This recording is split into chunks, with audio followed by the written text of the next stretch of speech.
I said, split it equally. Faisal was sitting across from me in the attorney's conference room with both palms flat on the table, smiling like he'd finally trapped me. My younger sister Lena was crying quietly beside me, and the estate attorney had just turned the last page of my parents' ledger. Then she said, "That is exactly what we are doing." She slid one sheet toward him. At the bottom, under his name, was a number he had spent months pretending did not exist. $90,000. Cash advances, a car title transfer, and a forgiven loan, all in my father's handwriting. Faisal looked at the page like it had changed languages. But to understand how his favorite phrase, equal means equal, became the reason he walked away with far less than either of us, I have to go back to the first Sunday after my mother's funeral. Before we go any further, thank you for being here. Drop a comment and tell me where you're watching from, especially if you've ever seen a family turn money into a weapon. A quick note, some details have been changed for privacy and storytelling, but the emotions at the center of this are real. Now let me take you back to that conference room, because the silence after the attorney said, "That is exactly what we are doing," was the quietest sound I have ever heard.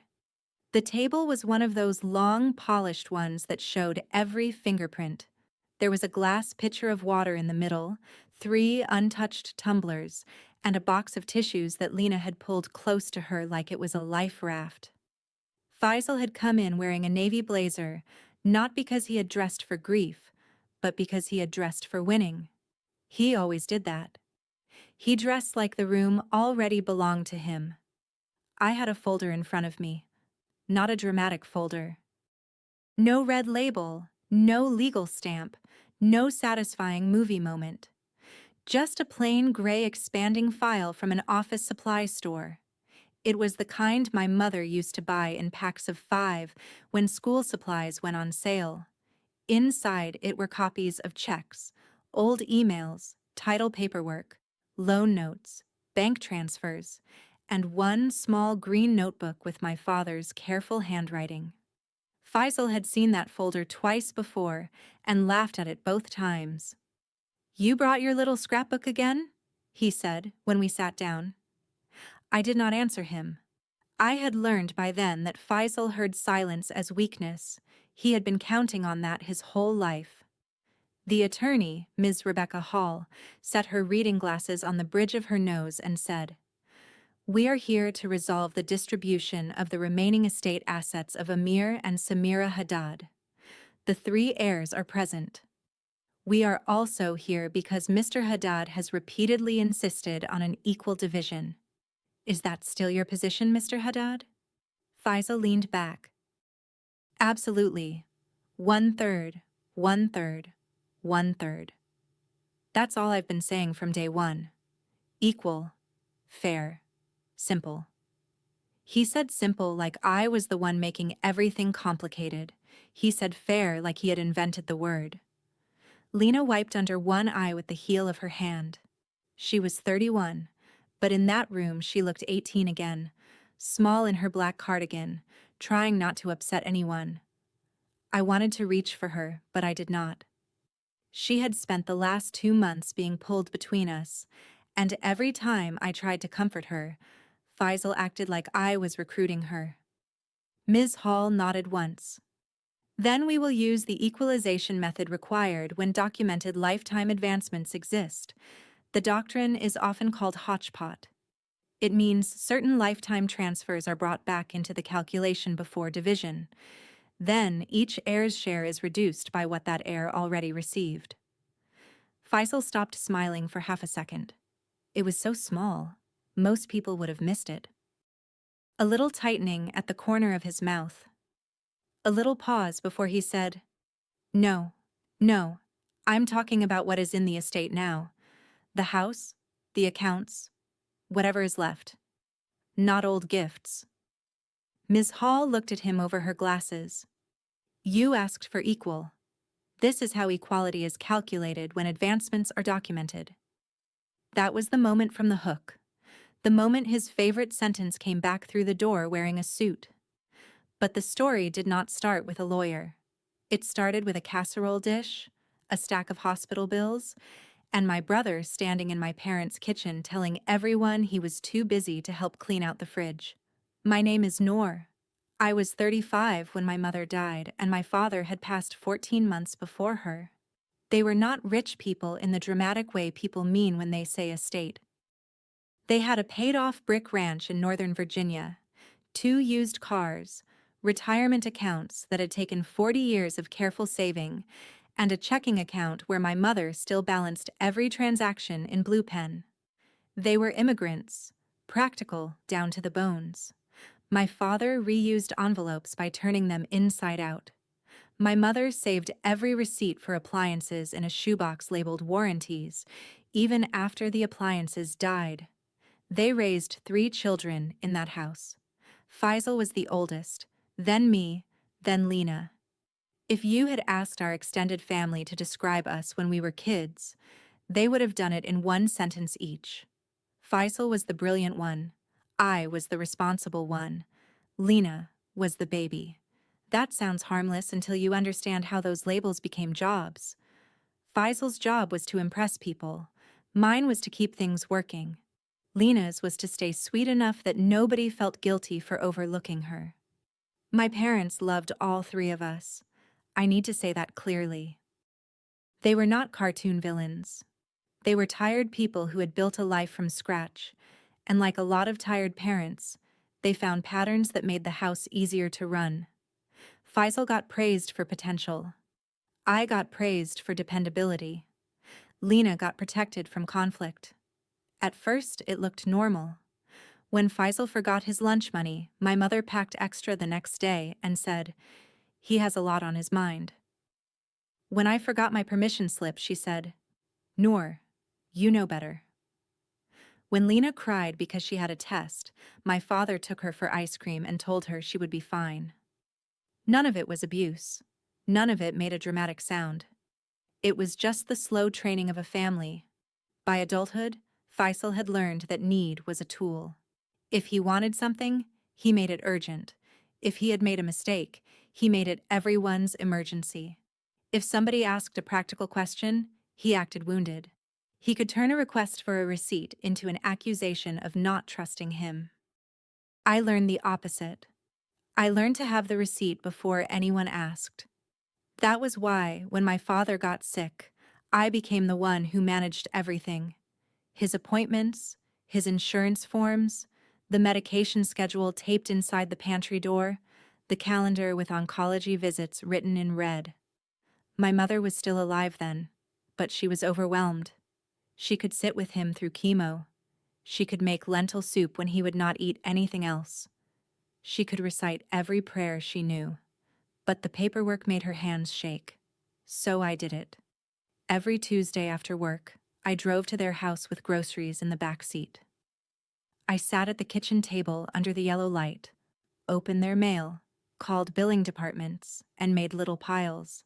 Pay now, call insurance, ask doctor, save for taxes.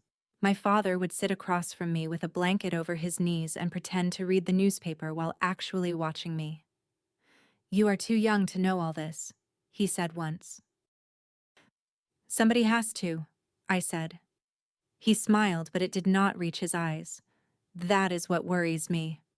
My father, Amir, had kept ledgers his entire adult life. Not because he was suspicious, because he believed numbers were a kind of honesty. If a neighbor borrowed his lawnmower, he wrote it down. If my aunt sent money for a plane ticket, he wrote it down. If he paid the electric bill 2 days early, he wrote it down. He had notebooks for everything. Gray for household expenses, red for medical, green for family loans and gifts. The green notebook is the one that later saved us. I did not know that at the time. To me, it was just another piece of my father's system. He kept it in the second drawer of the desk in the den, under a stack of old tax returns and a plastic ruler from a bank that no longer existed. The first time he showed it to me, he was still well enough to walk without holding the wall. "This one matters," he said. I was sitting on the floor sorting prescription receipts into envelopes. What is it? Family money. What we gave. What we lent. What was forgiven. Not because we love one child more, because after we are gone, people forget. I looked up. Baba, don't talk like that. He gave me the tired look parents give when their adult child tries to protect them from reality. Nor, people forget when remembering costs them money. He opened to the first page.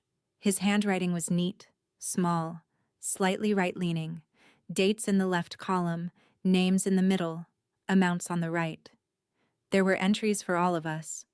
My college books, paid from their checking account in 2007.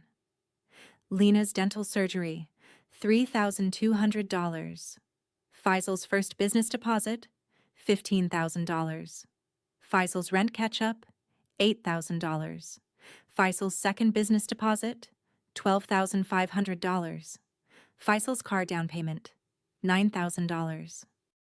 Then a note, underlined once. 2018 Toyota Camry title transferred to Faisal. Fair value $18,500, intended as advancement, discussed with S. I remember that underline. I remember the way my father tapped it with his finger. Your mother and I talked about this, he said. If it is small, it is a gift. If it is large, it counts. Equal does not mean everyone gets the same check on the same day. Equal means, at the end, nobody pretends the early check never happened. I nodded because I understood the sentence. I did not understand that I would someday hear it in an attorney's office while my brother's face turned gray. Back then, Faisal's money problems were a family weather pattern. They came in hard, made noise, and somehow everyone rearranged their plans around them. He was charming when things were going well and wounded when they were not. He started a luxury watch resale business that lasted 11 months. He tried real estate wholesaling and lost money on earnest deposits he should not have placed. He opened a small import business with a friend, then said the friend had cheated him, though nobody ever saw the partnership agreement. There was always a reason. Bad timing, bad partners, banks being unfair, clients being cheap, the economy, racism, jealousy. Never Faisal. My father gave him money because he believed sons needed chances. My mother signed checks because she believed stress would make Faisal sick. And I, because I was the practical one, was expected to understand. Your brother is trying, my mother would say. So am I said once, after she told me they had covered his rent again while I was paying my own student loans. She looked so hurt that I immediately apologized. That was the trick in our family. The person naming the imbalance became the person causing pain. When my father died, Faisal cried loudly at the funeral. I do not mean that as an insult. Maybe it was real. Grief is strange. But I remember standing beside the grave, holding my mother's elbow because she was swaying, and hearing Faisal sob into my cousin's shoulder while my phone buzzed with a message from the hospice billing coordinator asking for one last insurance form. I silenced it and looked at the ground.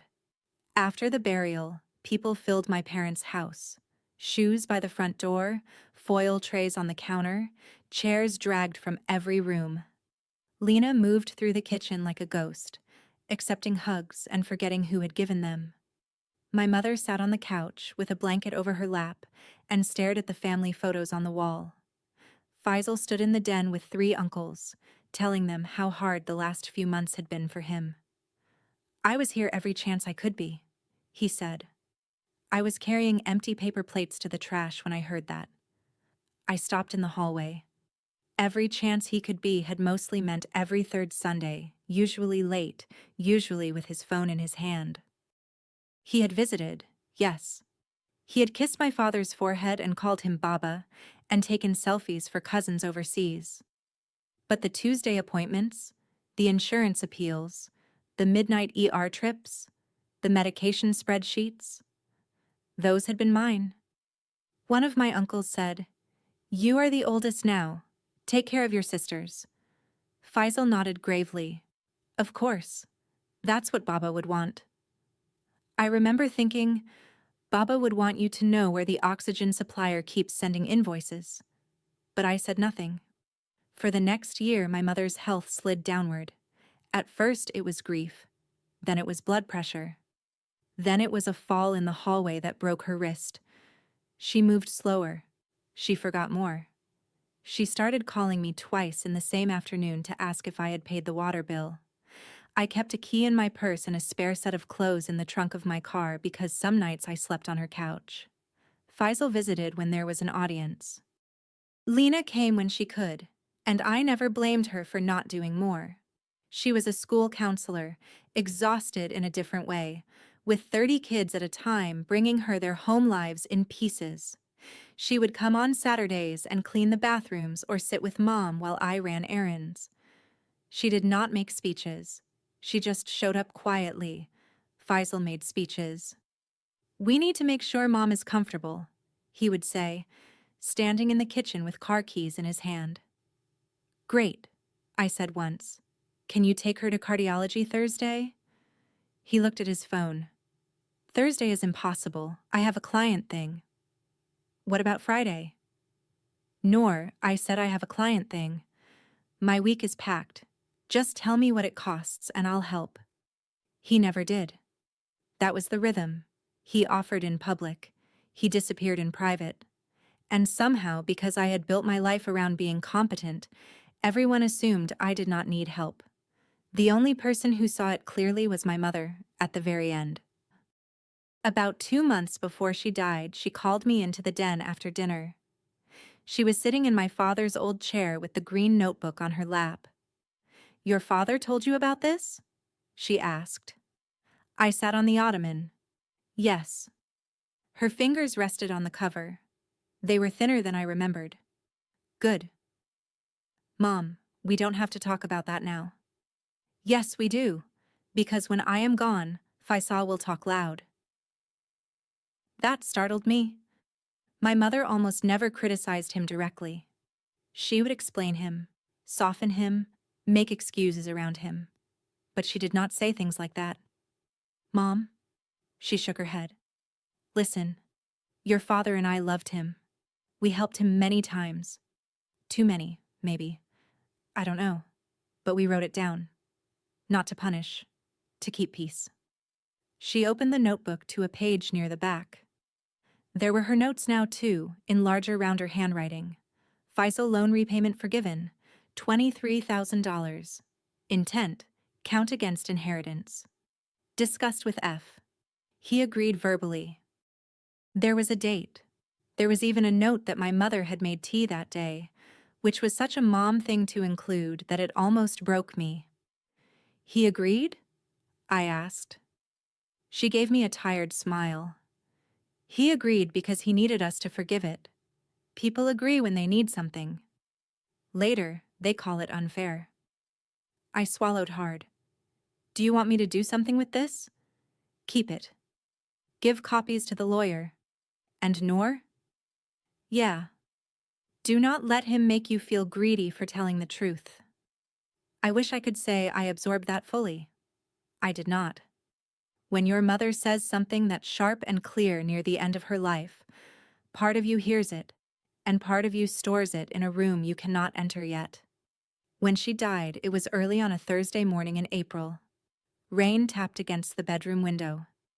Lena was on one side of the bed, I was on the other, and Faisal was in the hallway arguing quietly with a parking app because he had gotten a ticket outside the hospice wing. That detail feels cruel to include, but it is true, and truth has its own ugly little edges. After the funeral, the first week was practical misery. Death certificates, calls to banks, calls to Social Security, thank you notes, people bringing food we could not eat. I stayed at the house for 9 days because somebody had to answer the door and sort the mail. Lena came after work and cried while folding sheets. Faisal showed up twice, both times to pick up things he said Mom had promised him. The first was my father's watch. Baba wanted me to have it, he said, standing in the den. It was not an expensive watch. Stainless steel, scratched face, worn leather band. My father had worn it every day for 20 years. I had already put it in a small box with his cufflinks and prayer beads so the three of us could decide together. Let's wait until Lena is here, I said. Faisal looked offended. Why? You think I'm stealing? I think we should divide sentimental things together. Noor, it's a watch.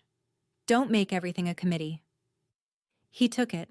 The second was the Camry, which was funny because the Camry had already been his for years. The title transfer was one of the things in the green notebook. He wanted the spare key, the maintenance records, and the emergency kit from the trunk. Technically, it's mine, he said. I know, I said. He paused. What does that mean? It means I know the title is in your name. He gave me a look I had seen since childhood. Suspicion disguised as injury. You always say things like that. Like there's some hidden accusation. I was holding a roll of trash bags.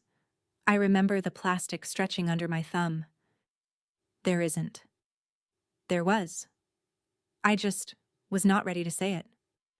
The first formal estate meeting happened 10 days later at my parents' kitchen table. Not with the attorney yet. Just the three of us. I had printed a list of immediate tasks. Secure the house, forward mail, inventory accounts, get appraisals. Notify insurance, open estate account. The sort of boring steps that keep chaos from eating everything. Faisal arrived 20 minutes late with coffee only for himself. Sorry, he said, setting his cup on my mother's placemat. Traffic was stupid. Lena flinched a little when she saw the cup on the placemat. It was the blue one with lemons. Mom's spot. I moved the cup to a coaster without saying anything.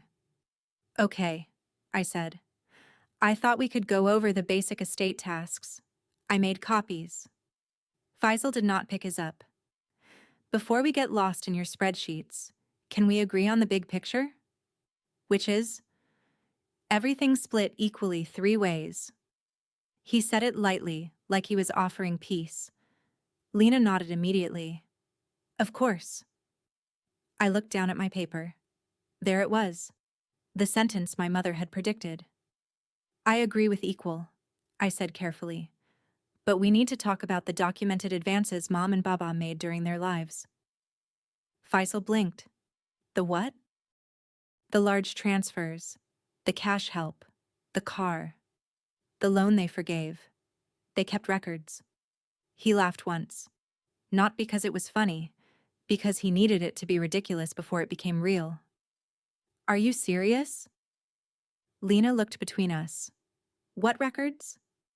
I reached into my folder and took out photocopies, not the original notebook. Even then, some part of me knew not to put the original within Faisal's reach. Dad kept a family ledger, I said. Mom updated it. They wrote down large gifts or loans they intended to count against inheritance. It doesn't mean anyone is bad. It just means we account for everything before dividing. Faisal set his coffee down hard enough that some spilled through the lid. So this is what we're doing? Mom's been gone 10 days and you're already trying to take money from me? My face went hot. I'm not trying to take anything. You literally just said you want to subtract money from my inheritance.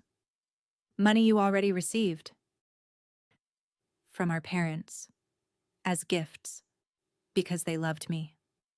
That hit Lena exactly where he aimed it. She looked down at her hands. I took a breath. They loved all of us. That's not the issue. Then stop making it one. I had imagined this conversation 100 times after my mother warned me. In every version, I was calm and precise. In the real version, my voice shook. Faisal, it's about fairness. If the remaining estate is divided without counting the $90,000 you've already received, then Lena and I are effectively subsidizing those advances. He stared at me. Listen to yourself. Subsidizing? These are our parents, Noor, not a corporate merger. That was one of his gifts. He could make practical language sound heartless. He could take a word like accounting and turn it into betrayal. Lena said softly, "Maybe we should talk to a lawyer."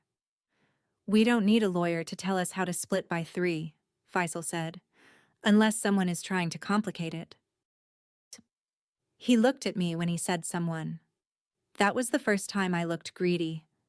Not because I had done anything greedy, because I had brought numbers into a room where Faisal was performing grief. For a while, I actually wondered if he was right. That is the part people do not always understand from the outside. When you have spent your whole life being the practical one, you develop a private fear that maybe practicality has made you cold. You can know the facts and still be vulnerable to the accusation.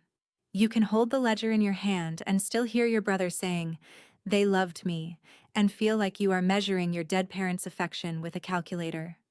That night, I went home to my apartment and put the copies on my dining table. I lived alone then, in a one-bedroom with too many plants and a kitchen window that looked at a brick wall. I made tea and forgot to drink it. I read the entries again. $15,000, Faisal business startup, intended advancement if not repaid. $8,000, Faisal rent and tax arrears, emergency help, not small gift. $12,500, Faisal inventory purchase, no repayment after 18 months. $18,500, vehicle transfer, title signed, Countin estate. $23,000, loan forgiven, count against inheritance. There were smaller entries for me and Lena, too. My graduate certification exam fee, $640. Lena's security deposit when she moved after a bad breakup, $1,200. My mother had noted those as gifts, not advancements. She and my father had drawn the line between family help and inheritance-level transfers. Not perfectly, but thoughtfully. I called the attorney whose card was paper-clipped inside the green notebook. Ms. Hall had drafted my parents' wills years earlier.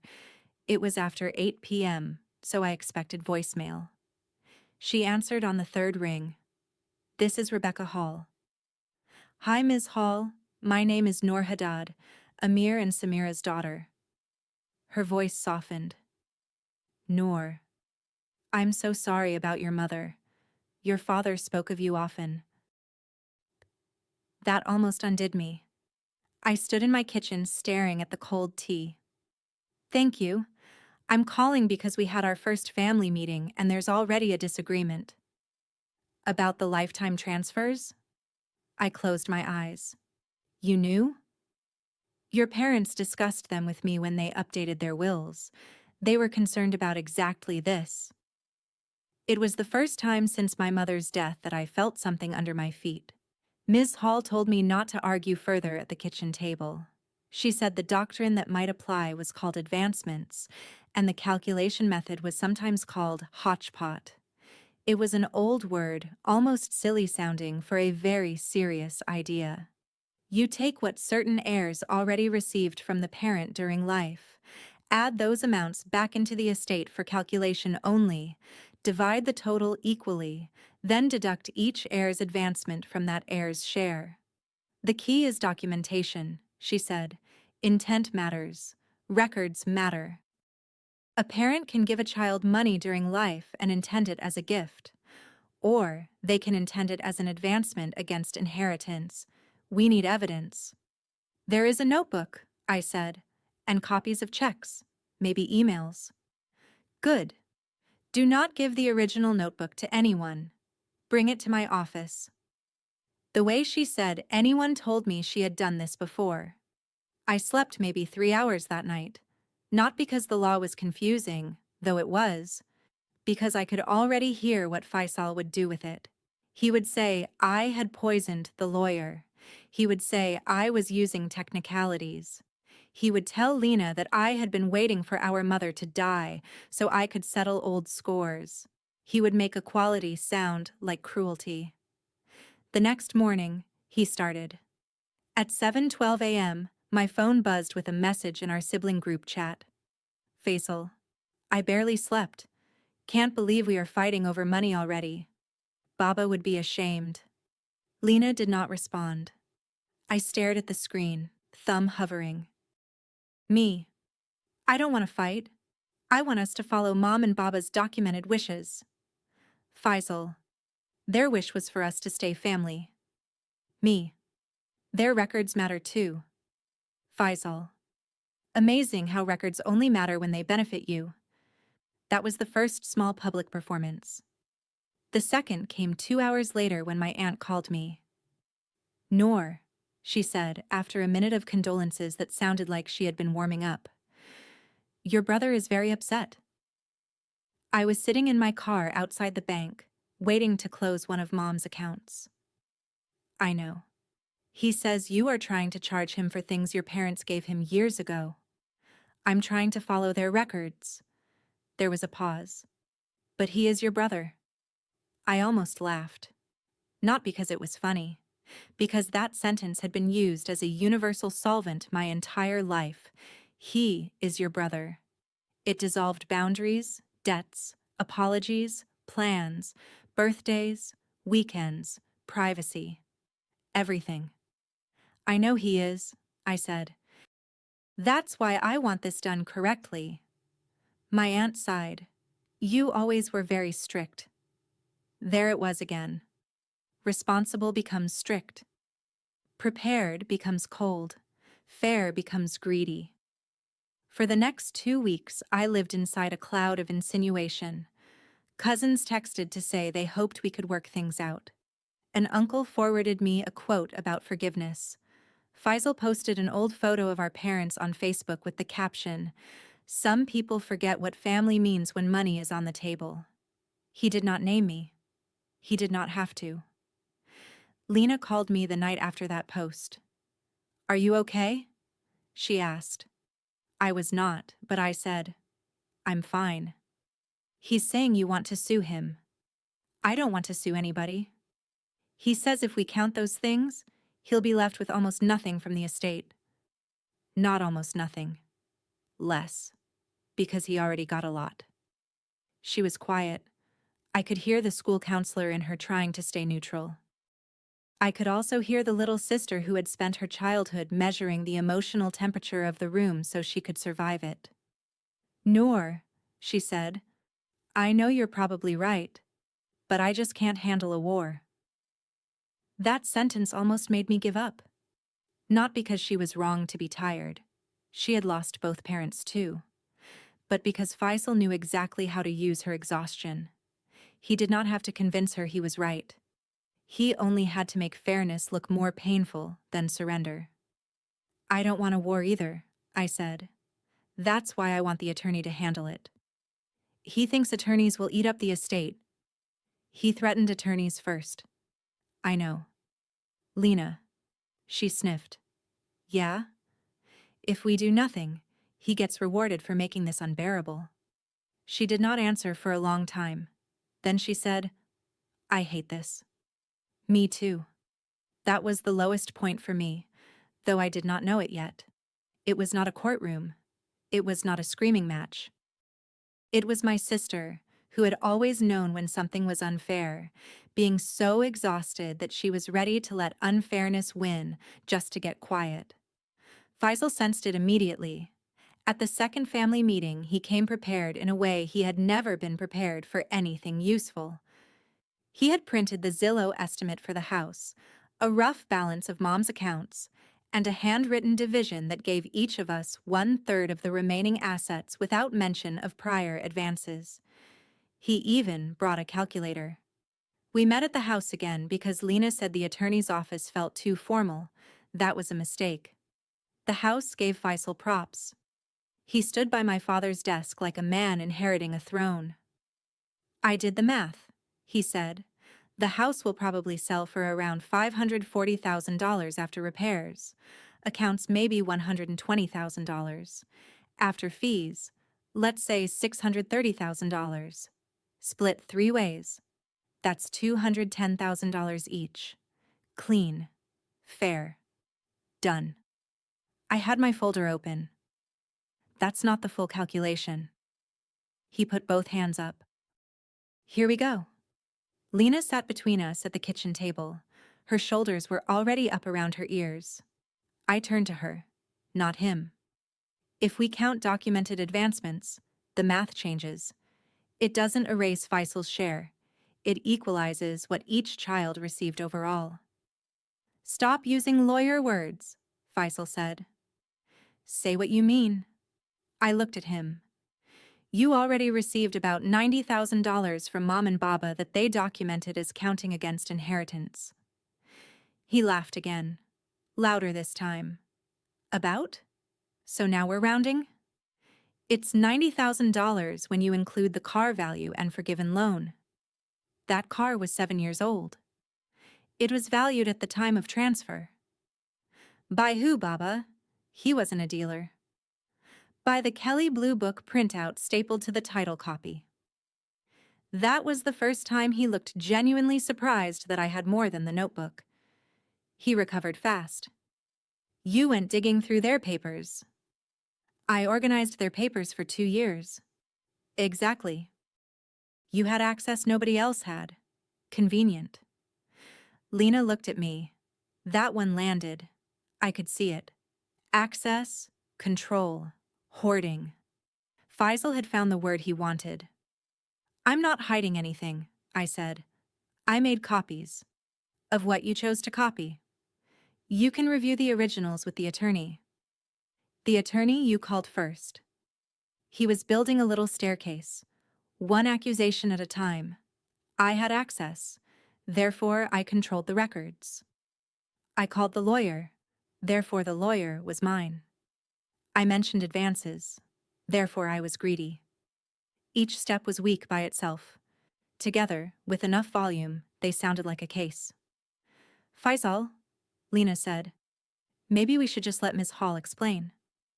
He turned to her, and his voice changed. Softer, older brother voice. Lena, Habibti, you know how this goes.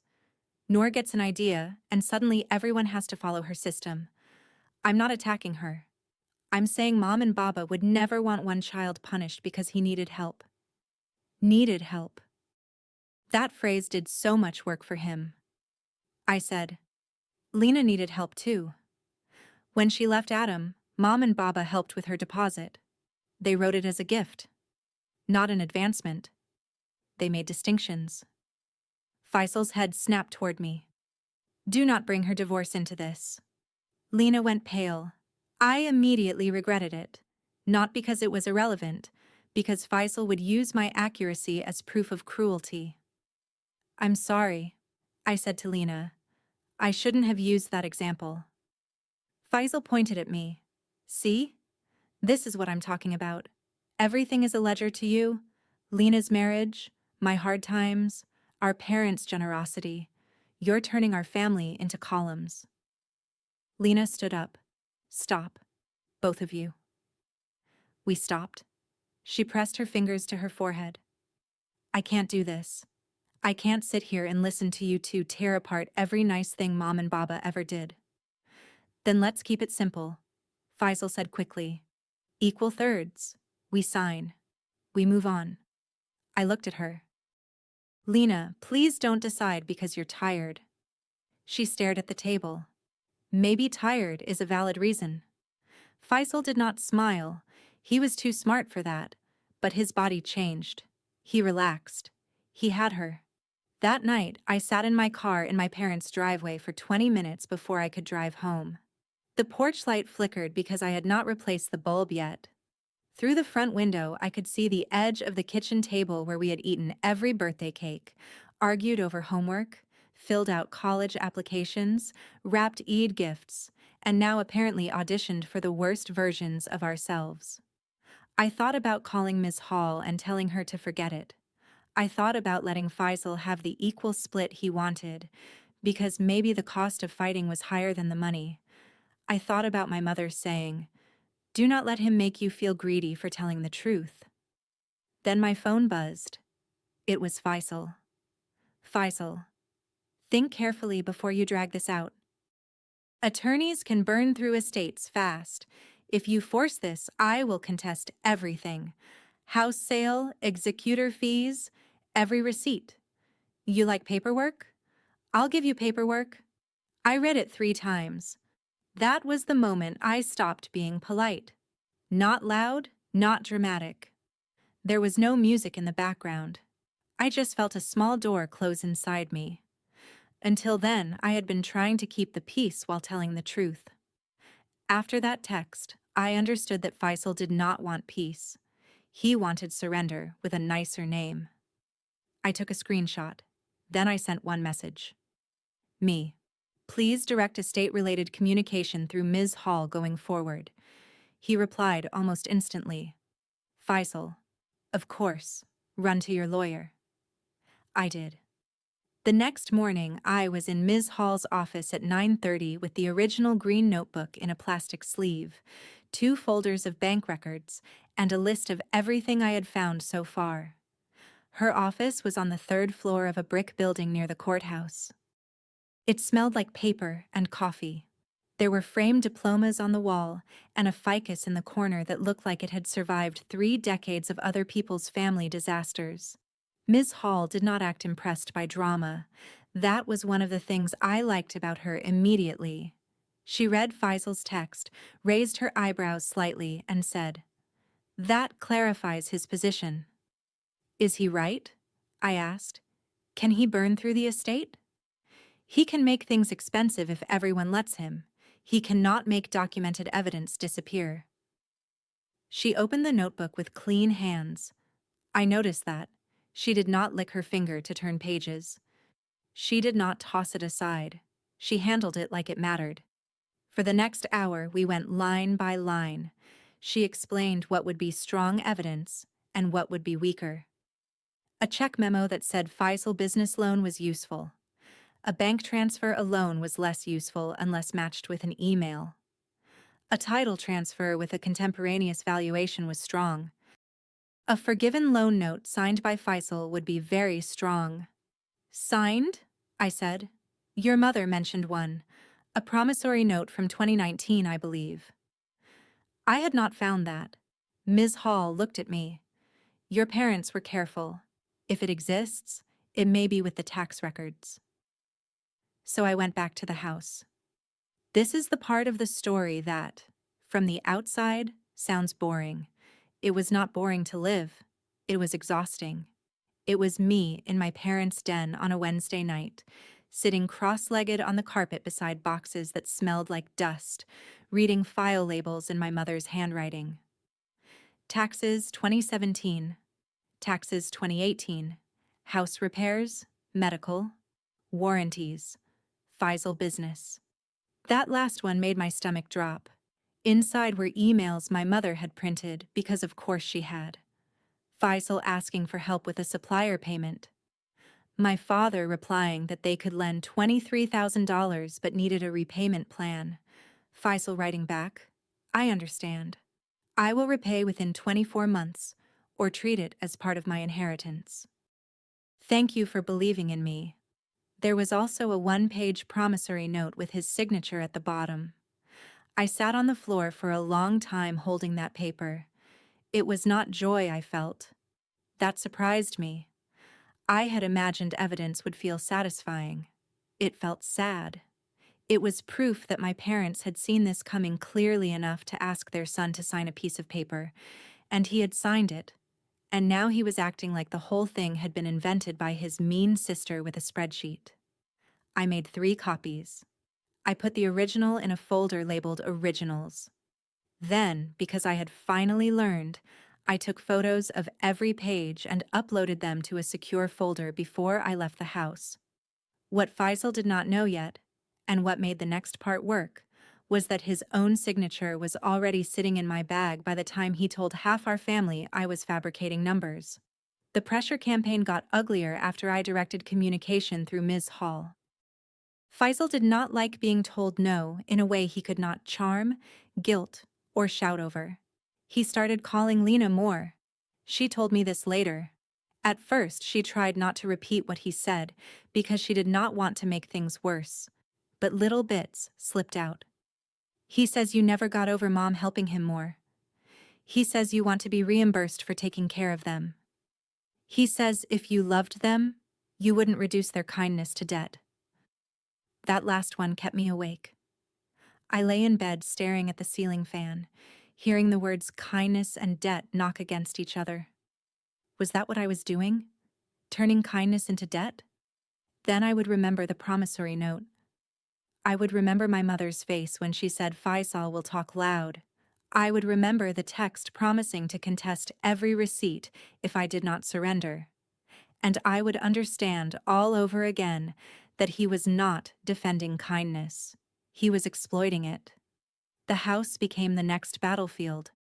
My parents' home needed work before sale. Not major renovation, but enough to matter. Paint touch-ups, a small roof repair over the garage, clearing decades of storage, replacing the back steps, and dealing with the basement, which had become a museum of every object our family had ever refused to throw away. I proposed hiring an estate clean-out company and splitting the cost from estate funds. Faisal objected. "Why pay strangers?" he said on a conference call with Ms. Hall.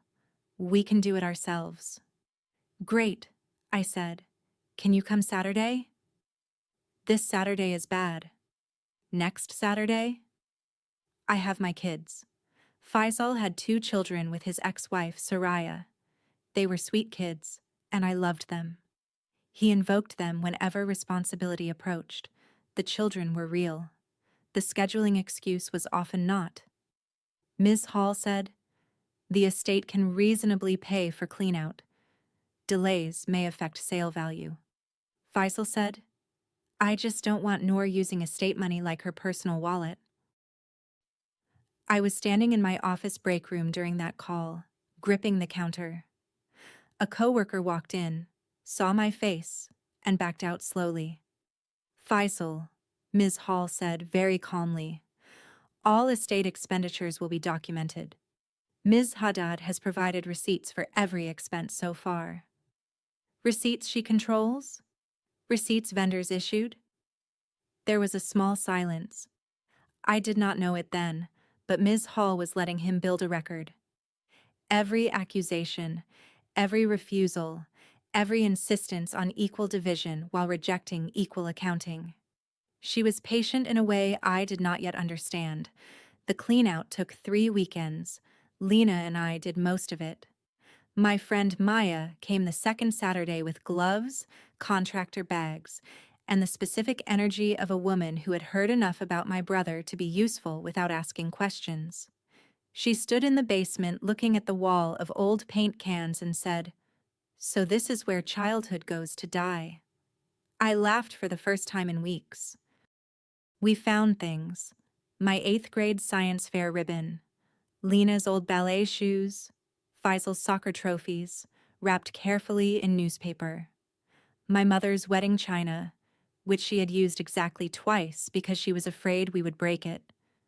In a dented metal box behind the furnace we found more paperwork.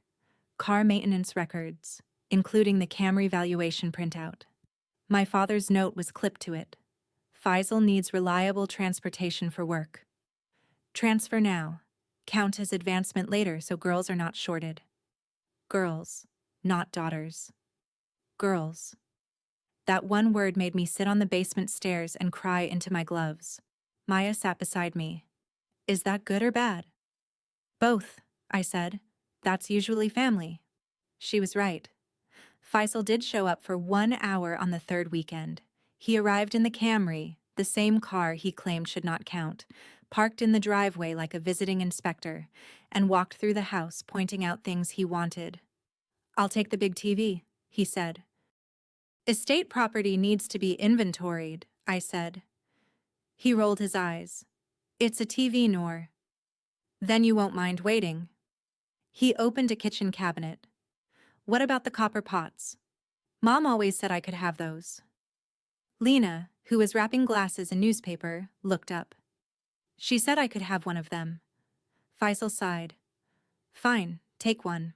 I'm not fighting over pots. He was always not fighting while taking. Then he went into the den and noticed my father's desk drawers were empty. Where are the papers? He asked. Sorted and secured. His expression sharpened. Secured where? With me and the attorney. You removed documents from the house? Estate documents, yes. He turned toward Lena. Do you hear this? She just takes whatever she wants. Lena had newspaper ink on her fingers. She looked tired in a way that made me want to put my body between her and the room. Faisal, the papers need to be safe. Safe from who? Me. Nobody answered. That was answer enough.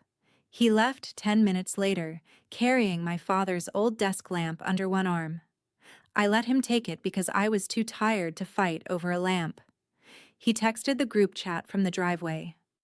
Faisal took Baba's lamp, since apparently everything else requires a federal investigation. Lena sent a thumbs-up emoji, not because she agreed, because she wanted the conversation to end. By then, the numbers were becoming clearer. The house would likely sell around $560,000 after basic repairs. There were about $118,000 in accounts after final bills. Some small personal property would sell. After costs, the remaining estate looked close to $650,000. If split the way Faisal wanted, each of us would receive about $216,000. If advancements were counted, the calculation changed. Add his $90,000 back for calculation purposes, creating a hodgepodge of about $740,000. Divide by 3, about $246,666 each. Then subtract what each heir had already received as an advancement. Lena had no advancement. I had none. Faisal had $90,000. So Lena and I would receive around $246,666 each from the remaining estate, while Faisal would receive around $156,666. He heard that and said, "So you want $30,000 extra each, and you want to take $60,000 from me." Ms. Hall corrected him. "No. The doctrine treats you as having already received $90,000 of your share. The remaining distribution reflects that." That's lawyer nonsense. It is arithmetic. I wrote that down. It is arithmetic. I wanted to embroider it on a pillow. But before the estate could be distributed, we had to sell the house. That gave Faisal time to create more chaos. He objected to the first realtor because she was my suggestion. He objected to the second because her commission was too high. He objected to the third because she did not complement his idea of renting the house for passive income. He floated the possibility of buying us out, then never produced financing. He told Lena privately that if I got my way, she would lose money to legal fees. He told one cousin that I had always resented him because he was the son. He told another that I had taken jewelry from the house, which was both false and stupid because the jewelry had been inventoried by Ms. Hall's paralegal. The accusation about jewelry was the first one that made Lena angry. She called me at 10:40 on a Friday night. "Did you take Mom's bangles?" I sat up in bed. "What?" "Faisal said he can't find them." "They're in the safe deposit box. We inventoried them last week." "You were there." Silence. Then Lena said, very quietly, "I was there." "Yes." "He made it sound like you took them home." I waited. She let out a breath. "Why would he do that?" I did not say. "Because it worked on you before." I wanted to, but I did not. "Because if he can make me look untrustworthy, the records look untrustworthy too." Lena did not cry this time. That was how I knew something had shifted.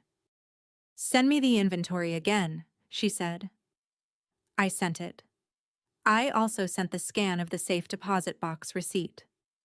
5 minutes later, she wrote back. "Lena, I need to see the ledger." My hands actually trembled when I read that. Not because I wanted to prove Faisal wrong, though part of me did. Because Lena asking to see the ledger meant she was ready to look at the thing she had been avoiding.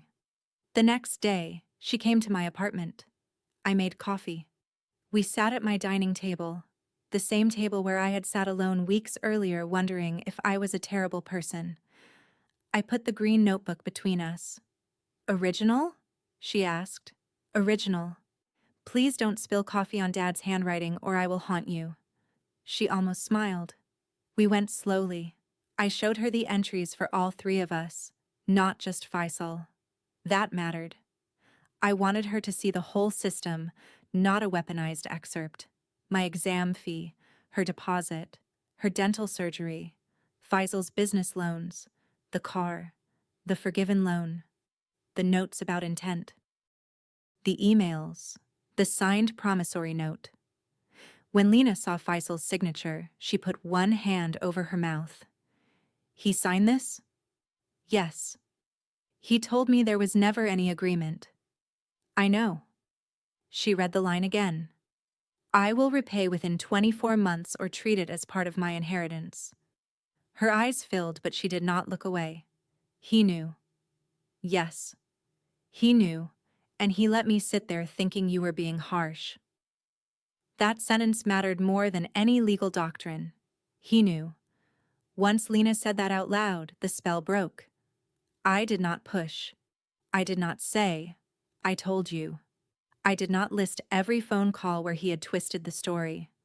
I just let her sit with it, because understanding is not a switch. It is a slow light coming on in a room you have avoided. After a while, she said, "What happens now?" "We document everything through Ms. Hall. We keep going. We don't fight him in the kitchen anymore." She nodded. "Okay." Then she said something I had not expected. "I'm sorry I made you stand alone." I almost broke right there. "You didn't make me." "I kind of did. You were grieving. So were you." That was the first time anyone in my family had said that to me. "So were you." Not "you are strong," not "you can handle it," not "thank God Noor knows what to do." Just an acknowledgement that I had lost my parents too. For a few minutes, we sat in my apartment drinking coffee that had gone lukewarm, and the estate disappeared. We were just sisters. Two tired women at a small table, with our father's handwriting between us and our mother's warning finally making sense. Faisal noticed the shift by Sunday. He texted Lena privately, but she screenshotted it and sent it to me and Ms. Hall. "Faisal, don't let Noor bully you. She has always needed control. If you back me on equal thirds, this ends fast and you still get plenty. If she drags us to court, we all lose. Think about your school loans." Lena replied with Ms. Hall copied. "Lena, please keep estate communication in the group with counsel. I have reviewed the documentation. I support counting the advancements according to Mom and Baba's records." He did not answer for 4 hours. Then he sent one message to all of us. "Faisal, unbelievable. She got to you."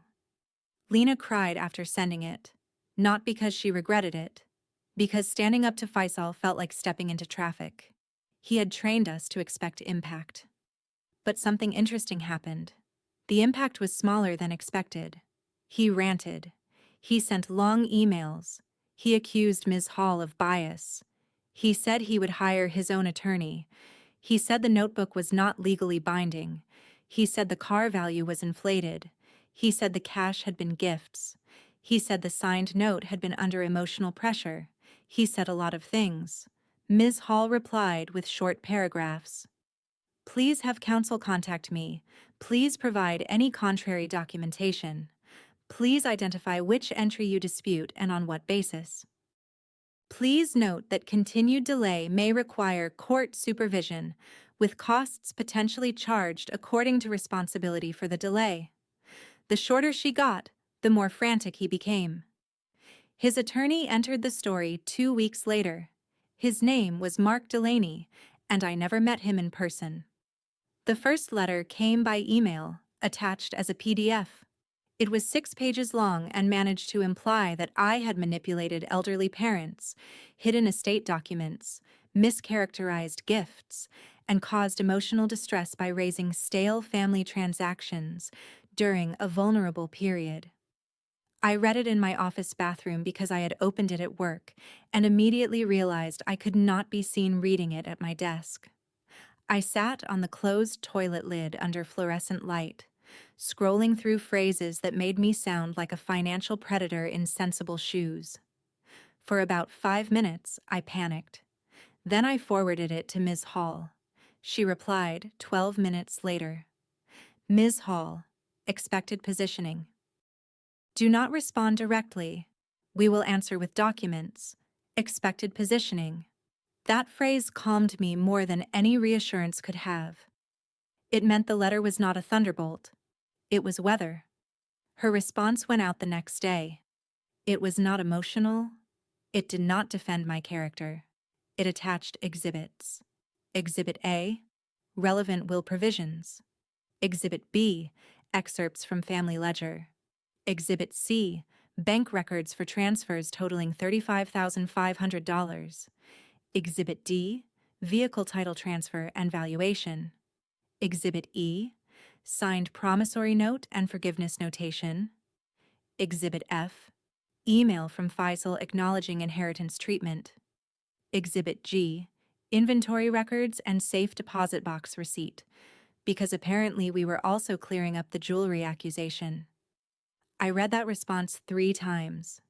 It was beautiful in the way a clean kitchen is beautiful after a month of people throwing food at the walls. No drama, just surfaces wiped down and everything in its place. Mr. Delaney's next letter was shorter. He did not concede. Lawyers rarely do in the second letter.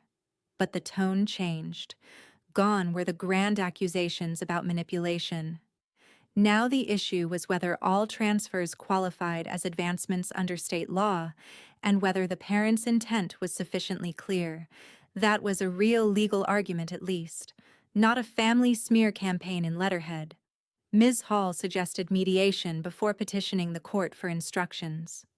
She said a court could decide the advancement issue, but mediation might save money if Faisal could be made to understand the likely outcome. Will he listen? I asked. She took off her glasses. He may listen to math if it is presented by someone he cannot bully. That turned out to be optimistic, but not entirely wrong. The mediation was scheduled for a Thursday in July. By then, the house was under contract. The offer was good. $558,000 with a standard inspection. The buyer was a young couple with a toddler. When I saw their offer letter, I had to step away because they wrote that the kitchen reminded them of the husband's grandmother's house. I could picture my mother pretending not to be pleased. Faisal almost blew up the sale by demanding an extra $20,000 credit for air inconvenience if we closed before his vacation. Ms. Hall shut that down quickly. Even his attorney seemed embarrassed. The mediation took place in the same conference room where the final understanding moment later happened. Back then, I did not know the room would become important. It was just beige walls, framed courthouse prints, a table long enough to keep people from lunging at each other, and a coffee machine in the corner that made everything taste faintly burnt. Faisal arrived with Mr. Delaney. He hugged Lena like a victim. He nodded at me as if we were co-workers in an elevator. Noor, he said. Faisal. The mediator was a retired judge named Ellen Pratt. She had short silver hair and the calmest voice I had ever heard. She began by explaining that mediation was confidential, voluntary, and intended to avoid further expense. Faisal listened with an expression of respectful boredom. Then he gave his speech. I need you to understand this speech, because it was the thing that almost worked. He did not yell. Yelling would have been easier. He spoke softly. He talked about our parents coming to the United States with nothing. He talked about our father's long hours and our mother's sacrifices. He said money had never been the center of our family. He said he had needed help during hard seasons, just as all children need help. He said he would never have believed his sisters would turn those moments into charges after our parents were gone. Then he looked at Lena. "I want what Baba wanted," he said. 3 children. Equal. Not one child punished for struggling. Not one child rewarded for controlling the papers. Equal means equal. There it was. The line. Equal means equal. Judge Pratt wrote something on her notepad. Lena looked down. I could feel her hurting beside me. Even after seeing the documents, the old pull was still there. Faisal knew exactly how to play the family song. He had been humming it our whole lives. Then Judge Pratt said, "Ms. Haddad, would you like to respond?" I had planned a careful answer. I had written bullet points. I had practiced in my car. But when the moment came, I heard my mother's voice instead. "I don't want Faisal punished," I said. "I want Mom and Baba's records followed. They helped him because they loved him. They wrote it down because they loved all of us." That was it. I stopped. Ms. Hall slid the exhibits forward. For the next 2 hours, the mediator went through the documents. Not all at once. Slowly, she asked questions. Mr. Delaney challenged the car value. Ms. Hall pointed to the valuation attached to the title transfer. Mr. Delaney said the earlier business transfers did not include the word advancement. Ms. Hall pointed to the ledger and email context. Mr. Delaney said the promissory note had been forgiven. Ms. Hall agreed, then pointed to the note saying forgiveness was to count against inheritance. Faisal interrupted twice. Judge Pratt stopped him both times. "You will have a chance to speak," she said. He was not used to chances being scheduled by someone else. At one point, the mediator asked Faisal directly, "Did you sign this promissory note?" He shifted in his chair. "It looks like my signature." "Is it your signature?" "I would need to review the circumstances." Judge Pratt looked at him for a long second. "Mr. Haddad, is it your signature?" He swallowed. "Yes." The room changed. Not dramatically. No one gasped. But something settled. Lena's knee stopped bouncing under the table. That should have been the turning point. A reasonable person would have seen the documents, heard the mediator's questions, and negotiated. Faisal was not in a reasonable place. He had built his entire identity around being the one the family accommodated. Accepting the hodgepodge calculation was not just losing money. It was admitting the accommodation had been real. He rejected the proposed settlement. "I will not agree to be treated like a debtor to my dead parents," he said. Ms. Hall said, "No one is calling you a debtor." "You are deducting money from me?" "We are accounting for money already received." "Same thing." Judge Pratt leaned back. "It is not the same thing." He looked at her like she had betrayed him personally. The mediation ended without agreement. Faisal walked out first. In the hallway, he turned back and said, loud enough for the receptionist to hear, "Fine. Take it to court. Let's see if a judge wants to punish me for my parents loving me." I remember the receptionist looking down very hard at her keyboard. In the elevator, Lena said, "He really thinks that sounds good." I looked at her. "Yeah. It doesn't." That was new. Court sounds more dramatic than it often is. In our case, it started with a petition for instructions to the probate court. Ms. Hall asked the court to approve the estate's use of the hodgepodge calculation based on documented advancements. Faisal's attorney filed an objection.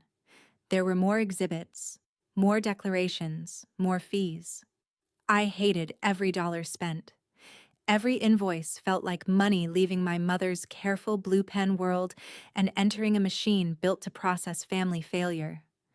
But something else was happening too. The more formal the process became, the less room Faisal had to perform. In family rooms, he could say, "Noor is greedy," and people would react to tone. In legal filings, he had to identify facts. Which transfer was not made? Which document was false? Which signature was not his? Which note had he not understood? On paper, his fog turned thin. My declaration was the hardest thing I had to write. Ms. Hall drafted the legal parts, but she asked me to provide a factual timeline. I wrote about my father's ledgers. I wrote about my mother's instruction to give copies to the lawyer. I wrote about finding the promissory note. I wrote about the sibling meetings, the threats to contest everything, and the accusations about documents. I did not write that Faisal had always been like this. I wanted to.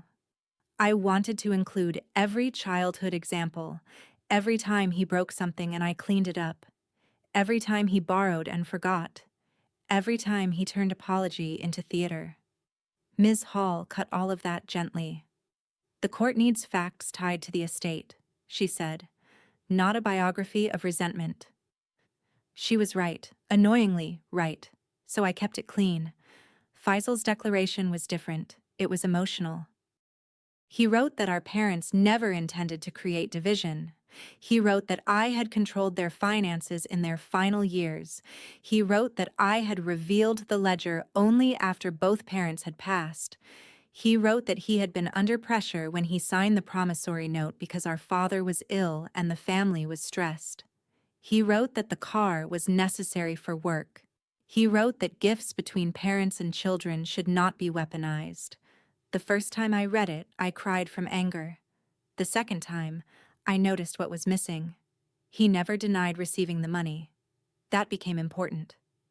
While the petition moved forward, life continued in the ugly, practical way life does. The house closed. I stood in the empty living room on the last day and listened to my footsteps echo. The buyers had asked if we could leave the curtains in the front bedroom. My mother's curtains. Cream with little blue flowers. I said yes, then regretted it, then decided maybe it was good that something of hers would stay with the house without being trapped in a box. Lena and I walked through each room together. In the kitchen, she touched the edge of the counter. "Remember when Mom made us knead dough here?" she asked, and Faisal kept eating the filling. She smiled. She smacked his hand with the spoon.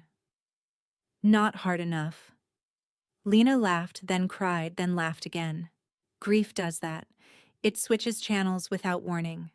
Faisal did not come to the final walkthrough. He texted that he could not handle it emotionally. Later that day, he posted a photo of himself at a rooftop restaurant. I did not comment.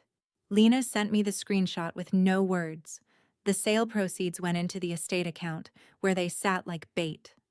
Faisal knew the money existed. He knew he could not access his preferred third without resolving the advancement issue.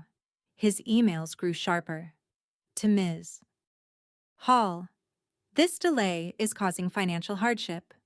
To all of us, Dad would not want his house money frozen while lawyers play games." To Lena privately, before she reminded him again to keep counsel copied. "Noor has a salary. She can wait. Some of us have real obligations." The irony was almost funny. The man who had spent years asking our parents for emergency money was now using his financial pressure as a reason to ignore the record of that emergency money. Around that time, I met Soraya for coffee. Soraya was Faisal's ex-wife, and our relationship had survived their divorce mostly because neither of us tried to force it. We sent birthday gifts for the kids. We exchanged practical texts. We did not sit around discussing Faisal. But she heard enough through the family grapevine to ask if I was okay. We met at a small cafe near her office. She looked tired, but in a steady way, like someone who had already walked through a storm and no longer flinched at thunder. "He's telling people you're stealing his inheritance," she said after we ordered. "Of course he is." She stirred her coffee. "For what it's worth, he told me about the loan when your parents forgave it.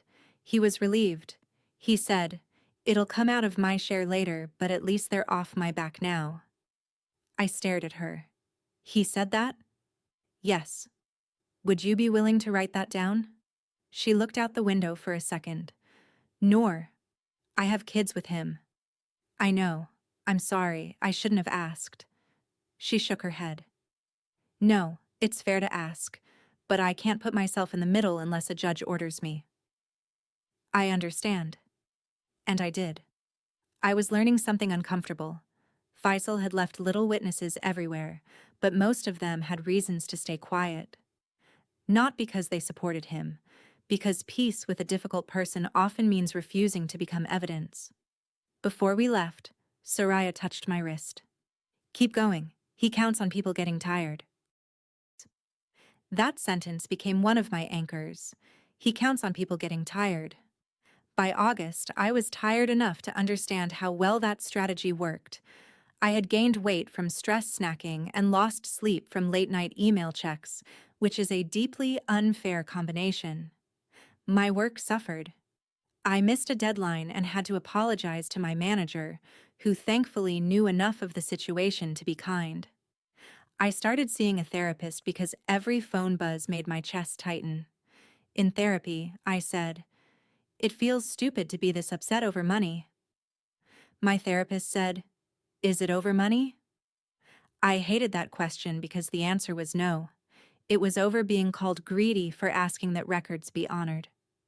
It was over a family system where one person's loudness became everyone else's obligation. It was over my parents seeing the problem clearly enough to document it, and still leaving me to enforce it. It was over loving someone who would absolutely hurt you if hurting you protected his image of himself. Money was the battlefield. It was not the war. The hearing was set for September 18th, a Monday. I remember because I spent the entire weekend before it cleaning my apartment like the judge was going to inspect my baseboards. Stress makes me domestic in a very specific and useless way. Ms. Hall met with Lena and me the Friday before. She explained that the judge might rule from the bench, might take the matter under advisement, or might encourage settlement again. She said the court's focus would be statutory requirements and evidence of intent.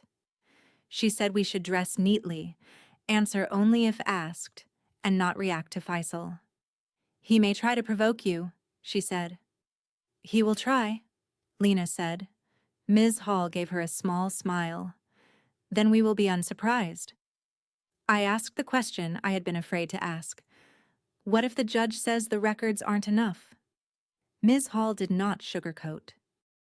Then the remaining estate may be divided without full advancement credit or with partial credit. Litigation always has risk. But the documentation here is stronger than most family advancement cases.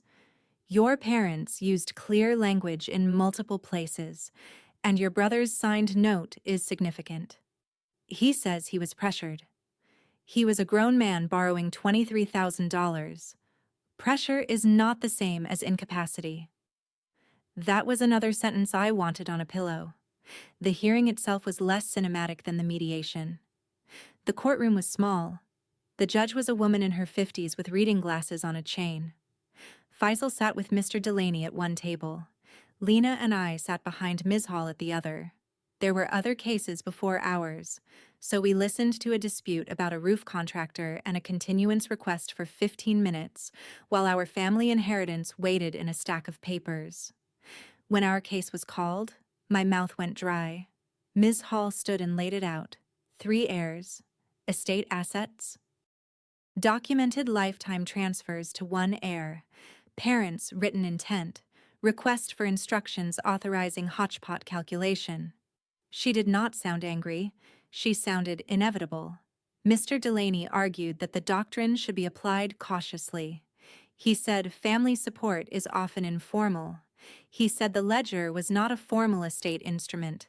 He said applying the transfers as advancements would create an unfair and punitive result. He was doing his job. He did it better than Faisal had done his. Then the judge asked, "Does your client dispute receiving the funds and vehicle?" Mr. Delaney turned slightly. Faisal leaned toward him. They whispered. Mr. Delaney said, "He does not dispute receiving assistance, Your Honor. He disputes its characterization." The judge nodded. "Does he dispute signing the promissory note?" Another whisper. "No, Your Honor, but he disputes the voluntariness and legal significance." The judge looked at the paper. The note states, "I will repay within 24 months or treat it as part of my inheritance." Correct? That is the language, yes. I stared at the back of Faisal's head. He was very still. Ms. Hall then walked the court through the ledger entries. Not every family note, only the major transfers. $15,000, $8,000, $12,500, $18,500, $23,000. She explained that the estate was not seeking repayment from Faisal, only equalization. She repeated that phrase twice. Not repayment, equalization. The judge asked a few more questions. Then she said she would issue a written order but wanted counsel to confer one more time on whether the parties could agree to a calculation in light of the evidence discussed. That is how we ended up back in Ms. Hall's conference room for the final meeting, not because the court had fully ruled yet. Because after the hearing, Mr. Delaney pulled Ms. Hall aside and suggested a last settlement conference. I think he knew where the judge was leaning. I think Faisal did too, but denial can be a very stubborn tenant. The meeting was scheduled for the following Wednesday at 2 p.m. I did not sleep much the night before. I kept thinking about my parents, my father with his ledgers, my mother with her blue pen, the way they had tried to solve a future problem with paper because they knew words would not be enough. I wondered if they had imagined this exact room. I hoped not. I hoped they had imagined something quieter, something where we all said, of course, and honored them without making strangers referee our grief. On Wednesday morning, I put on black pants, a white blouse, and the small gold bracelet my mother had given me when I graduated college. I considered not wearing it because I did not want to look sentimental. Then I realized I was allowed to be sentimental. Faisal did not own grief. Lena picked me up. She did not want me driving alone. In the car, she handed me a paper bag. "Breakfast," she said. Inside was a plain bagel with cream cheese, cut in half. Our mother used to cut bagels in half even when handing them to one person, because she said it made them easier to manage. I looked at Lena. "Really?" She shrugged. I panicked at the deli. We ate in the parking lot like two teenagers hiding from school. "Whatever happens," she said, wiping cream cheese from her thumb, "I'm with you." I had been waiting months to hear that, and when I did, all I could say was, "I know." Faisal arrived 5 minutes late. Of course he did. Mr. Delaney arrived on time and looked like a man who had spent the week managing expectations that refused to be managed. Ms. Hall had already placed the exhibits in neat stacks. Judge Pratt, the mediator, was not there. This was a council-led settlement meeting, but Ms. Hall had asked her senior paralegal, Denise, to sit in and take notes. Denise had the calm expression of someone who had seen families fight over uglier things than money. Faisal sat across from me. He did not look at the folder. He looked at me. "Last chance to be reasonable," he said. I said nothing. He smiled. Silent treatment, mature. Mr. Delaney cleared his throat. "Faisal." That was when I knew even his own attorney was tired. Ms. Hall began. "We are here to see if the parties can agree to a final distribution calculation and avoid further court involvement. Mr. Haddad, your stated position throughout has been equal division among the three heirs. Correct?" Faisal leaned back. "Equal division of what's left." "Yes." The court has now reviewed the advancement evidence. Given the questions at hearing, we believe a hodgepodge calculation is the appropriate framework. "You believe?" Faisal said. Ms. Hall nodded. "Yes, and I expect the court is likely to agree." Mr. Delaney did not object. He looked down at his legal pad. Faisal noticed. His face tightened. Ms. Hall continued. "The current net estate available for distribution, after approved expenses and reserves, is approximately $648,240. Documented advancements to Mr. Haddad total $90,000. Adding those advancements for calculation purposes creates a notional estate of $738,240. Divided equally among 3 heirs, each child's total equal share is $246,080. Noor and Lena have no chargeable advancements under the documents. Faisal has $90,000. Therefore, his remaining distribution would be $156,080, subject to final expense adjustments. She slid the calculation across the table. Faisal did not touch it. "No," he said. It was almost quiet. Ms. Hall said, "That is the math." "No, the estate is 648. Divide that by 3.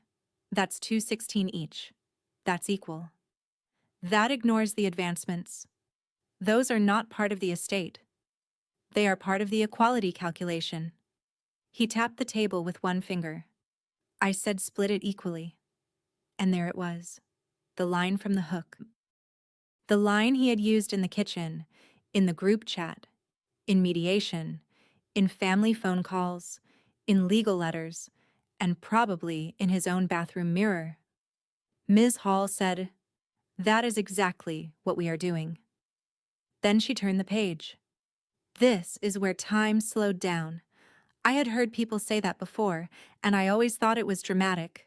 But in that room, it was true. The air seemed to thicken. The hum of the building's air conditioner got louder.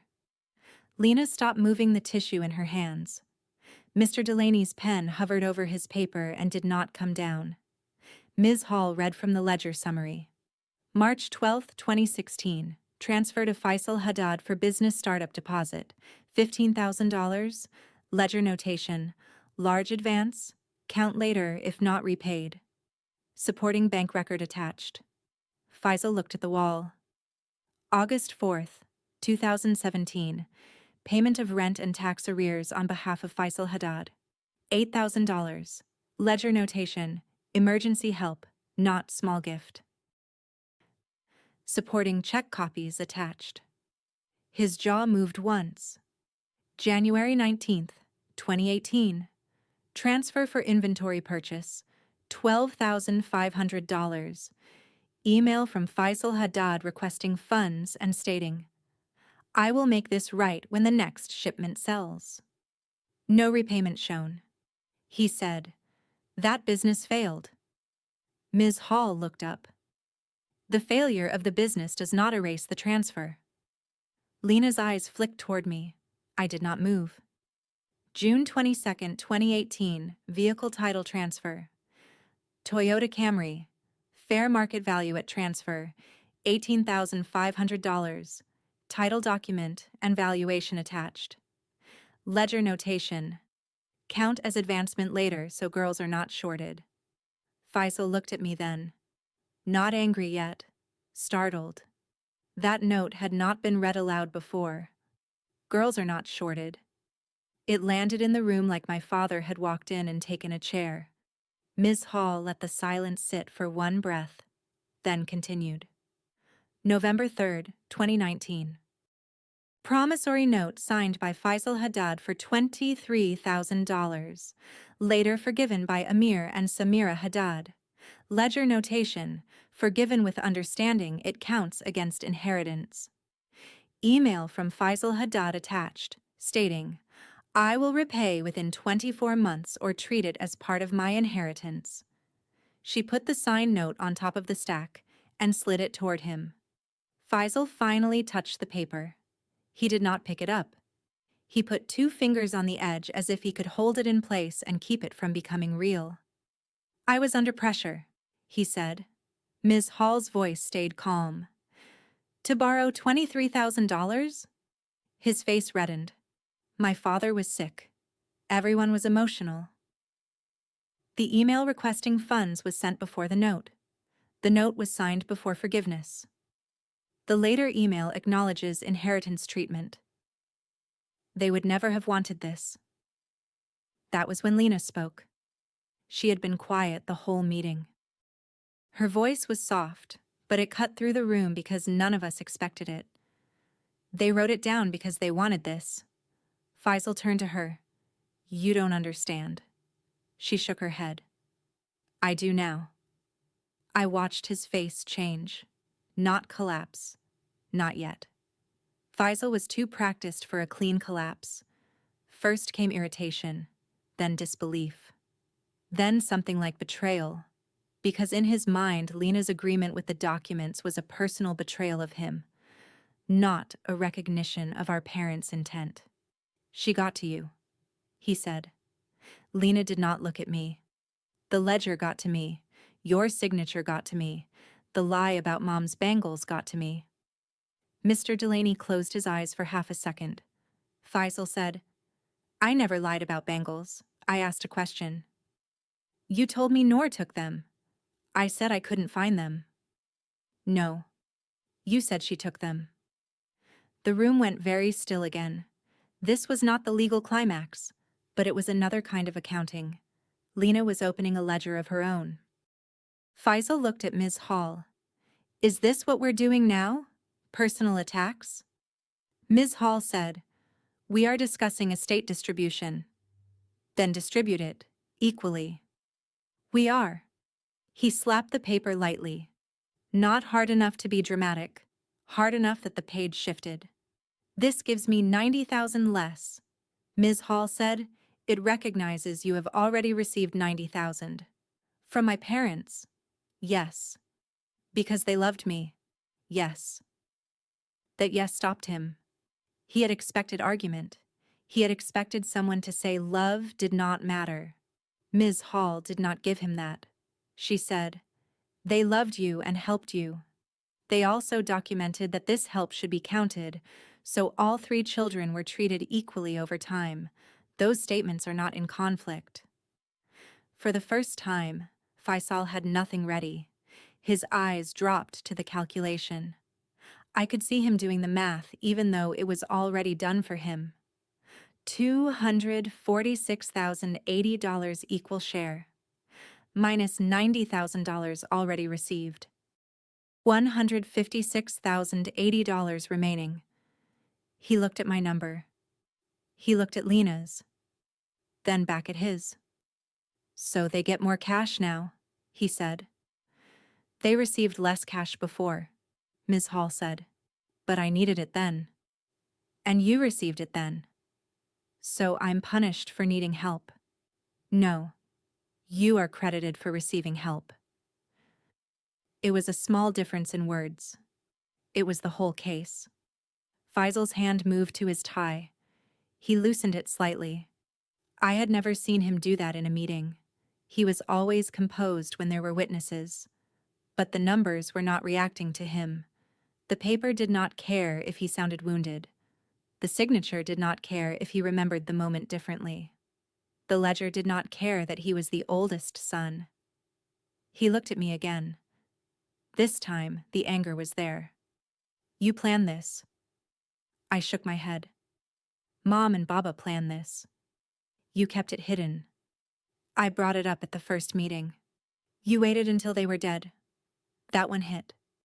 I felt it, physically, like a hand against my chest. For 1 second, I wanted to defend myself, to say I was the one at the hospital, I was the one paying bills, I was the one your mother trusted because you were too busy performing concern to do the work. I wanted to empty the whole history onto the table, but the table already had enough. I said, They told me to give it to the attorney. I did. My voice was quiet. It did not shake. Ms. Hall said, Mr. Haddad, the court has the documents. If we do not settle today, we proceed with the petition, and I will request that avoidable additional expenses caused by continued objection be addressed. I cannot guarantee how the judge will allocate costs, but the issue will be raised. Mr. Delaney finally spoke. Faisal, we should talk privately. No, Faisal said. Say it here. Mr. Delaney looked uncomfortable. I recommend accepting a distribution based on the hodgepodge calculation, possibly with minor adjustments on valuation if counsel agrees. The record is not favorable on the advancement issue. There it was in plain English. From his own lawyer. The record is not favorable. Faisal stared at him. You're supposed to be my attorney. I am. Then fight. I have. I am also obligated to advise you. Advise me to let them steal $90,000? Mr. Delaney's voice cooled. No one is stealing $90,000. You received $90,000. The question is whether that amount counts toward your equal share. The documents strongly indicate it does. I will never forget Faisal's face when his own lawyer said you received $90,000. Not assistance, not family help, not gifts wrapped in grief. Dollars. Received. Countable. Real. He looked down at the ledger summary again. His lips parted slightly. He was not speechless exactly. He was between scripts. The family script had stopped working. The victim script had met exhibits. The eldest son script had no legal citation. For a few seconds, he was just a man at a table looking at his own signature. That was the understanding moment. Not when he lost money. Not when Ms. Hall did the math. It was that small, private second when he realized the phrase he had hammered into all of us had trapped him. Equal meant equal. Equal meant the early money counted. Equal meant the car in his driveway, the forgiven loan, the business checks, the emergencies everyone had absorbed, all came back into the room and took their seats. He had argued for equality because he thought equality started after he had already taken his head start. The ledger proved my parents had defined equality differently. They had defined it from the beginning. Faisal whispered, I said split it equally. Ms. Hall said gently this time, yes, equal requires counting what you already took. The word took hung there. She had avoided it all meeting. Received, advanced, transferred, credited. But now she said took, not as an insult, as a fact. What you already took. His eyes flicked to Lena, maybe looking for rescue. She had tears on her face, but she did not rescue him. He looked at me. I did not smile. I did not say, remember when you called me greedy? I did not say, you should have listened. I did not say, Mom warned me. The audience in my head wanted all of those lines. The real me was too tired, and honestly, too sad. I only said, we can finish this today. That sentence did something. Maybe because it offered him the first real off-ramp he had not already burned. Maybe because he finally understood the court would not be easier to manipulate than the room. Maybe because Mr. Delaney's face told him the meter would keep running. Whatever the reason, he sat back, rubbed both hands over his face, and said, fine, but I don't agree with how you're framing it. Ms. Hall said, the agreement can state that you do not admit wrongdoing and that the distribution is made to resolve disputed advancement claims. I'm not admitting anything. Understood. That was another small mercy of legal language. It let him keep a scrap of pride while the math did what it had come to do. The final settlement used the hodgepodge calculation with one minor adjustment. The car value was reduced by $1,000 to avoid further argument over condition at transfer. Ms. Hall told us it was cheaper to give that inch than bill the estate for 3 more hours fighting over old tires. I agreed. Lena agreed. Faisal acted like the $1,000 proved he had been right all along, which was almost comforting in its predictability. The final numbers shifted slightly. Lena and I each received just over $245,700 from the estate after final reserves. Faisal received a little over $156,700. The exact amounts changed again by a few $100s after closing expenses and taxes, but the structure held. His documented head start reduced his remaining share. The sisters were made whole. Not rich, not magically healed. Whole in the narrow way an estate can make people whole when the real losses are not financial. Signing took 20 minutes. Understanding had taken months. Faisal signed last. He pressed so hard with the pen that Denise had to slide an extra sheet under the signature page so he would not mark the table. When he finished, he clicked the pen closed and pushed it away as if it had offended him. "I hope it was worth it," he said to me. There were a lot of possible answers. Worth the stress? No. Worth the therapy bills? No. Worth the cousins who still thought I had been harsh? No. Worth learning exactly how far my brother would go to protect money he had already spent? Definitely not. But worth honoring what my parents had written? Worth not letting Lena be shorted because she was easier to pressure? Worth refusing to let the loudest person redefine fairness? Yes. I said, "I hope someday you understand why they wrote it down." He laughed under his breath. Always the saint. Then he left. No dramatic storming out, no slammed door. Just a man in a navy blazer walking past the receptionist with his settlement folder tucked under one arm, heading toward the elevator and the Toyota Camry my parents had given him. After he was gone, Lena exhaled so hard it sounded like she had been holding her breath for 6 months. Ms. Hall gathered the papers. "I know that was difficult." Lena said, "Was it always going to go that way?" Ms. Hall looked at the door Faisal had closed behind him. "In my experience, people who benefit from ambiguity rarely appreciate records." Denise, who had said almost nothing the entire time, murmured, "That's going on my wall." I laughed. A real laugh. Small, but real. The money distributed about 4 weeks later. When the deposit hit my account, I stared at it for a long time and felt almost nothing.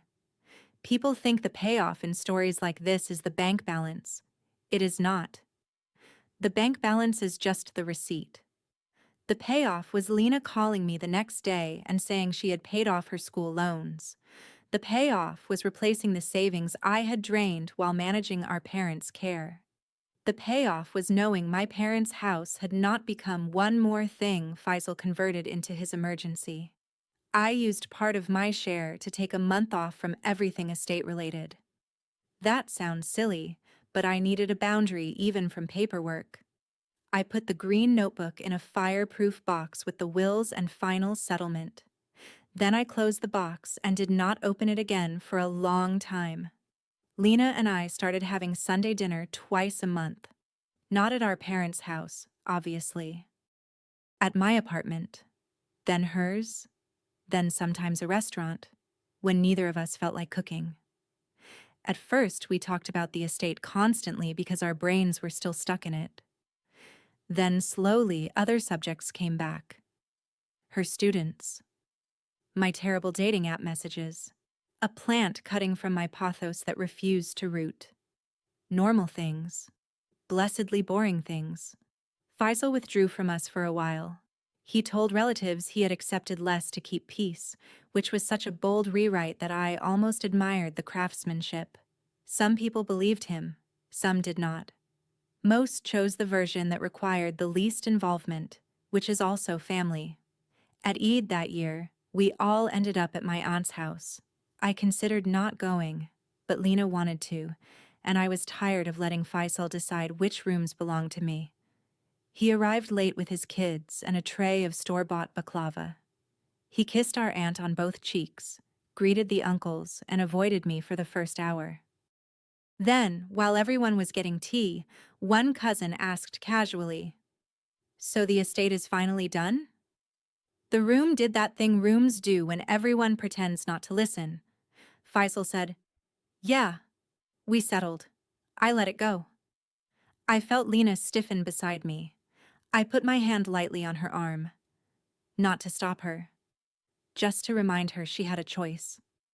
She smiled at our cousin and said, "We followed Mom and Baba's records. It worked out equally." Faisal's eyes snapped to her. She sipped her tea. It was one sentence. Calm. Accurate. Devastating in the smallest possible way. He did not challenge it. He could not. not without inviting questions about the records. So he picked up a piece of baklava and started talking to an uncle about traffic. That was the ironic detail that sealed it for me. The man who had spent months shouting equal means equal could no longer say the word equal in public without risking the story behind it. Months later, I found one more note from my mother. It was tucked inside a cookbook Lena had taken, then given to me because it had more of Mom's handwriting in the margins. Between the pages for lentil soup and stuffed grape leaves was a small envelope with my name on it. Inside was a recipe card. On the back, my mother had written only 3 lines. Noor, you will know where everything is. Do not let knowing become your burden alone. Make them look with you. I sat on my kitchen floor and cried harder than I had cried at the bank deposit, the settlement, or the hearing. Because that was what the ledger had really done. It had made them look. Faisal had to look at what he had taken. Lena had to look at what she had been asked to ignore. I had to look at the difference between peace and silence. My parents were not perfect. They helped Faisal too much. They left me with too much responsibility. They thought paperwork could prevent pain, and it could not. But it did prevent theft dressed up as fairness. It gave me something stronger than my voice when my voice was shaking. It gave Lena something clearer than guilt when guilt was being used against her. And, in the end, it gave Faisal exactly what he demanded: an equal split. Literally. If there is one thing I took from all of it, it is this. People who say fair the loudest are not always afraid of unfairness. Sometimes they are afraid of the full count. They want the clock to start after their advantage. They want the story to begin at the moment division benefits them. But real equality has a memory. It remembers the first check, the signed note, the car keys, the forgiven loan, the quiet sister cleaning the house, the younger sister being pressured, the parent writing a sentence in the margin because they know love alone will not be enough. Faisal thought equal meant 3 checks cut from what was left. My parents knew equal meant the whole road, not just the finish line. And the strange thing is, I do not hate him. I know that disappoints some people. Revenge stories are cleaner when hate carries the ending. Real life is messier. I love my brother in the complicated way you can love someone you no longer trust with your peace. I hope he becomes better. I do not expect it. Those are different things. The last time I saw the Camry, it was in the parking lot outside a grocery store. I recognized the dent near the rear passenger door because I had helped my father file the insurance estimate years before. Faisal was loading bags into the trunk. He did not see me. For a second, I thought about walking over. Then I looked at the car, the very car that had become a line item in a legal calculation, and I laughed quietly to myself. Not because he lost, because the car was still doing what my parents had intended it to do. It had helped him. It had counted. Both were true. I got into my own car and drove home. That night, Lena came over with takeout. We ate on my couch with paper plates, and she told me about a student who had finally gotten into the college she wanted. I told her about the Camry. She laughed so hard she dropped rice on the rug. Equal mileage, she said. Don't start, I said. But I laughed too. And that was how I knew the estate was really over. Not when the settlement was signed, not when the money cleared, when we could laugh about one piece of it without the whole thing reopening. Families like ours do not heal in a final scene. There is no sweeping music, no perfect apology, no holiday table where everyone suddenly understands their part. Healing looked smaller. A locked fireproof box. A sister who stopped apologizing for taking up space. A brother whose favorite argument became too dangerous for him to repeat. A Sunday dinner where nobody mentioned distributions, valuations, or hodgepodge. And me, finally, not carrying the ledger alone.